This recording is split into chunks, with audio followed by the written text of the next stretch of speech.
The morning portion, a quiet scripture reflection for the start of the day. Saying at midnight, stood at dawn. The morning after the earthquake, the magistrates offered Paul a quiet release. He refused it, and not for his own sake. They have beaten us openly uncondemned, being Romans, and have cast us into prison. And now, do they thrust us out privily? Nay, verily, but let them come themselves and fetch us out.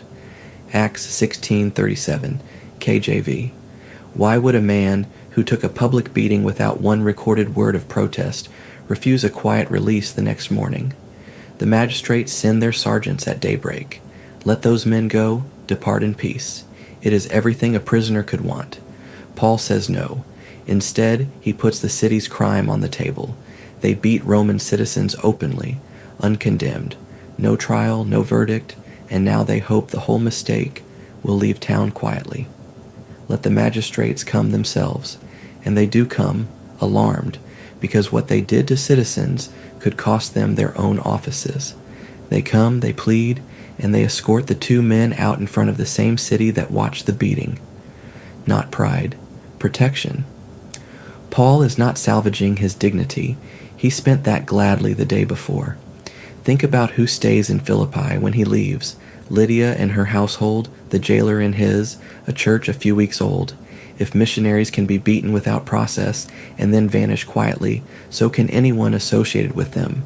The public walkout puts the city on record. These people have standing, and mistreating them carries a price. Paul uses his citizenship for the same purpose he took the beating, the good of the church. One man, both mornings. Hold the two mornings together. The man who bore the injustice in worship is the same man who confronts it in daylight.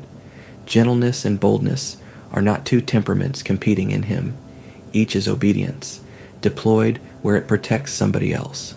A believer who only ever absorbs wrong, while people with less standing inherit the consequences of his silence, has confused meekness with retreat. Where have you been slipping out the side door to keep things comfortable, when the people behind you need the front door used once publicly on their behalf? Watch the exit Luke records. Out of the prison, straight to Lydia's house, where the brethren are waiting. Notice who comforts whom. The men with the fresh wounds do the comforting, and then they walk on toward the next city. This has been the morning portion. Carry the word with you today, and we'll meet here again tomorrow. Follow wherever you listen, so the next portion finds you.